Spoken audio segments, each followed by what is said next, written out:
नमस्ते, यो अरुण खोला हो।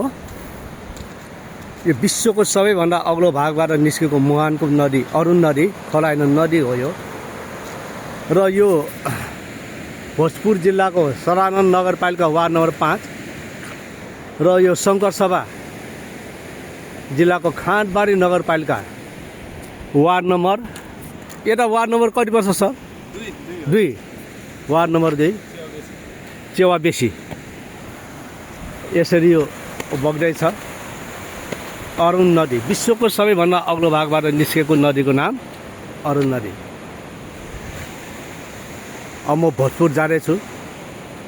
विश्वको सबैभन्दा होचो उपत्यका यही शङ्करसभा जिल्लाको तुमलिङ टारबाट यहाँ लगभग 12 किलोमिटर आइपुगेको छु।